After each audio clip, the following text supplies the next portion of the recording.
Welcome to F007 Channel. Dukung terus F007 Channel dengan like, share, comment, and subscribe. Melanjutkan cerita berikutnya dari Battle Through the Heavens.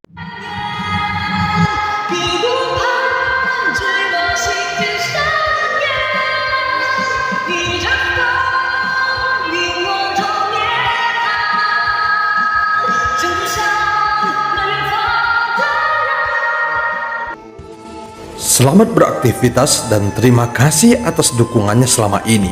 Semoga semua sobat F007 selalu diberikan kesehatan dan rezeki yang berlimpah. Amin ya robbal alamin.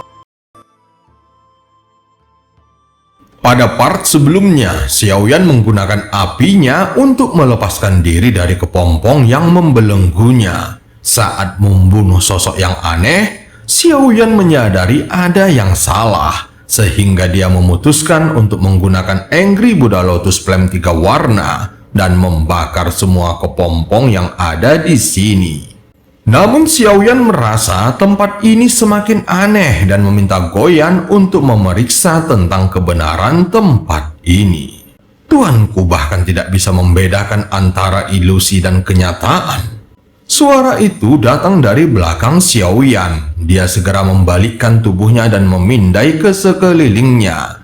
Akhirnya dia bisa melihat sosok telanjang di bawah bulan, tetapi dia tidak tahu apakah itu laki-laki atau perempuan. Bagaimanapun dia tidak bisa sepenuhnya mendeteksi sosoknya. Namun posisi Goyan tidak begitu jauh dengannya dan seharusnya dia cukup dekat untuk membatasi tempat munculnya sosok itu. Mengapa kamu tidak melakukan apapun? Xiaoyan segera mengerutkan kening dan berteriak ke arah Goyan. Aku terluka parah setelah pertarungan itu dan kondisiku belum pulih sepenuhnya. Xiaoyan merasa Goyan berpura-pura lemah. Secara alami, Xiaoyan mengenal Goyan dengan sangat baik. Dia mungkin memang mengalami beberapa luka, tetapi dia sama sekali tidak mungkin terluka parah. Seandainya dia memang mendapatkan cedera, seharusnya tidak butuh waktu lama baginya untuk pulih sepenuhnya. Bagaimanapun, pertempuran terakhir sudah cukup lama dan ada kemungkinan besar Goyan sudah hampir pulih. Setelah melakukannya, kamu tidak perlu masuk ke ruang lingsu untuk sementara. Xiaoyan segera berkata dengan nada marah. Setelah mendengar ini, Goyan tampak berpikir dan saat memikirkan dua makhluk di ruang lingsu, tentu saja dia tidak ingin memasukinya lagi. Bisa dianggap sebelumnya dia memang tidak berusaha keras. Saat berikutnya, cahaya biru dari mata Goyan menyapu dan ada formasi misterius yang tampak muncul begitu saja. Tetapi saat Goyan hendak menggunakan cahaya biru untuk menyegel, tiba-tiba dia mengeluarkan jeritan nyaring. Sepertinya ada sesuatu yang menyengat matanya dan cairan biru keluar dari mata Goyan. Xiaoyan tidak tahu apakah itu darah atau air mata. Segera Xiaoyan mengerutkan kening dan melihat ke sekeliling, tetapi masih tidak dapat mengetahui keberadaan avatar master jahat ini dan bahkan dia bisa melukai mata Goyan dengan gerakan yang tidak terlihat. Sejak pertama kali memasuki tempat ini, Xiaoyan masih belum mengetahui keberadaan seperti apa yang dia lawan dan dia tidak pernah melakukan konfrontasi secara langsung. Saat ini, Xiaoyan merasa seperti tidak berdaya dan bahkan tersenyum pahit.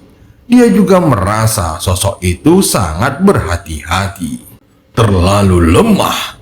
Kamu menjadi semakin lemah, tuanku, sehingga kamu harus bergantung pada pembatasan untuk menemukanku. Suara itu terdengar lagi dan jelas arahnya dapat ditentukan.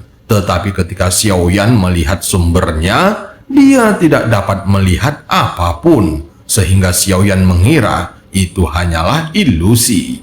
Namun Goyan mengatakan bahwa tidak ada ilusi di sini. Dengan kata lain, avatar ini sangat cepat atau dia memiliki metode khusus untuk menyembunyikan dirinya. Karena dia adalah avatar, aku tidak tahu apakah tanda master jahat itu berguna melawannya. namun aku harus mencobanya.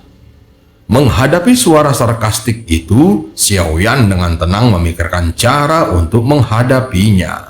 Saat ini Goyan tampak sedikit marah dan dengan paksa menyelesaikan pengaturan statis, kemudian berubah menjadi seukuran telapak tangan dan bersembunyi di dalam lengan jubah Xiaoyan. Tanda master jahat berhubungan dengan seni takdir itu biasanya digunakannya untuk memadukan tubuh asli dengan avatar.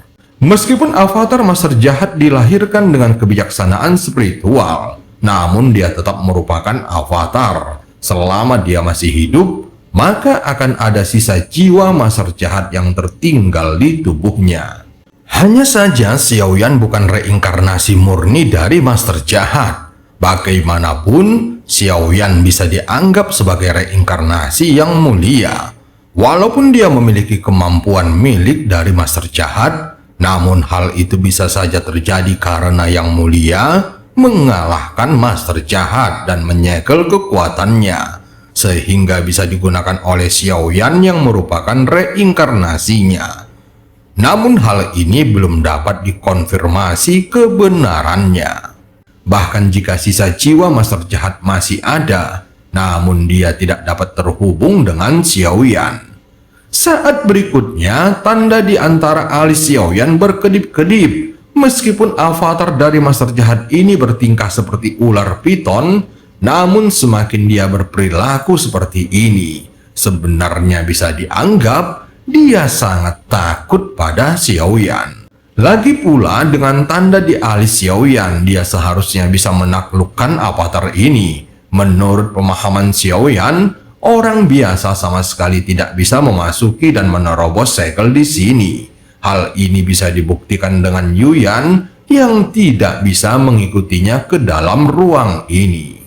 Jika Yuyan yang sudah berada di ranah keabadian para dewa saja tidak bisa memasukinya, bagaimana mungkin sosok lainnya bisa melakukannya? Sehingga Xiaoyan semakin yakin bahwa belum ada seorang pun yang pernah masuk ke sini dan avatar ini juga tidak bisa keluar dari sini. Setelah Xiaoyan membuka tanda master jahat, dia samar-samar bisa merasakan keberadaan avatar ini.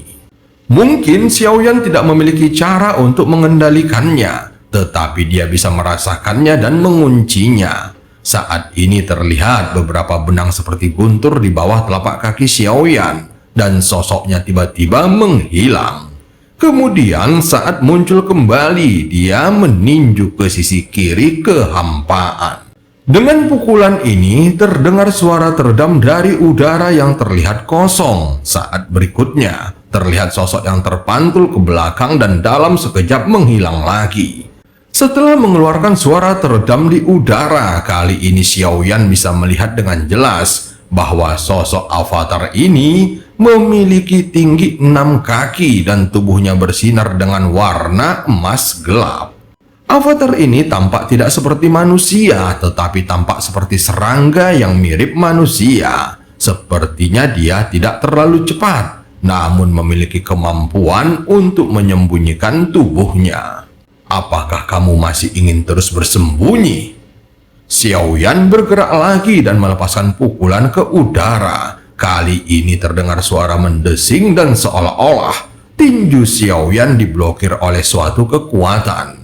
Segera dari dalam ruang kosong di depannya, sosok avatar itu akhirnya muncul. Selain memiliki tinggi 6 kaki, di belakang punggungnya yang ramping ada sayap dan dia tampak seperti manusia. Tetapi tidak mungkin untuk mengetahui apakah dia laki-laki atau perempuan. Tubuh ini milikku. Kenapa kamu begitu agresif dan berusaha mencuri tubuhku? Avatar ini berteriak dengan nada yang tidak senang. Kamu tidak lebih dari jiwa yang terlahir dari tubuh fisik ini. Namun tubuh ini bukanlah milikmu. Xiaoyan langsung menjawab dengan dingin bersamaan dengan kekuatan yang meledak dari tinjunya. Dan avatar itu memblokir tinju Xiaoyan dengan 6 sayapnya. Kamu menggunakan tubuh fisikmu sebagai kapal perang. Meskipun kamu baru lahir sebagai makhluk spiritual, aku akan menangkapmu. Setelah pengepungan cahaya emas, avatar setinggi 6 kaki itu meraung dan mengeluarkan kekuatan yang sangat dahsyat, kemudian memotongnya ke arah tubuh Xiaoyan. Di saat yang sama, ketika Xiaoyan menghindar, sosoknya langsung menghilang. Tetapi kali ini dia tahu bahwa dia tidak bisa lagi menghindari Xiaoyan sepenuhnya. Jadi dia memilih mulai menyerangnya. Segera angin kencang menderu ke arah Xiaoyan dan angin kencang yang dahsyat itu meninggalkan beberapa luka di dalam tubuh Xiaoyan. Sehingga Xiaoyan menjadi lebih waspada. Setelah mengumpulkan kekuatan untuk menghindar dan kemudian mengunci posisinya melalui tanda masar jahat, serangan Xiaoyan segera mengalir seperti guntur yang menderu di depannya. Seketika suara ledakan langsung terdengar bergemuruh dan diikuti dengan serangan keduanya. Namun itu tidak terlihat jelas dan bentuk tubuh Xiaoyan tiba-tiba berubah menjadi ratusan kaki. Kemudian dia terus mengubah ukuran tubuhnya sesuai kebutuhannya. Tubuh ini milikku, jangan coba-coba mengambilnya. Suara avatar master jahat melengking dan meraung tanpa terlihat. Namun Xiaoyan dapat merasakan angin yang berputar hebat dari sekelilingnya, yang menyebabkan semakin banyak luka di tubuh Xiaoyan. Hal ini bukan karena Xiaoyan tidak bisa menghindarinya, tetapi karena dia sepertinya bisa memprediksi pergerakan Xiaoyan. Walaupun itu tidak sepenuhnya akurat, tetapi secara kasar dia bisa mengetahuinya. Meski begitu, dengan tanda milik masar jahat, Xiaoyan masih dapat merasakan lokasinya. Jika tidak, maka pertempuran seperti ini dikhawatirkan akan membuatnya benar-benar terbunuh secara sepihak. Saat ini tubuh Xiaoyan berubah menjadi ribuan kaki dan ketika dia mengangkat tangannya, terlihat ada cahaya emas yang jatuh dari langit. Jari-jari menutupi langit dan matahari seolah-olah bisa menghancurkan segalanya yang ada di sini. Di bawah jari emas, sosok avatar master jahat mengembun dan mengeluarkan angin yang setajam baja. Itu segera mendarat ke jari emas Xiaoyan dan jari emas itu jatuh seperti biasa. Tetapi pada saat mendekat, itu meledak dengan keras. Segera itu berubah menjadi potongan-potongan yang rapi. Walaupun serangan Xiaoyan benar-benar menimpanya, tetapi sepertinya tidak menimbulkan kerusakan apapun kepadanya. Dengan ukuran tubuhnya yang tidak besar, namun kekuatan pertahanannya sepertinya sangat luar biasa. Dan cerita pun berakhir. Sampai ketemu di part selanjutnya.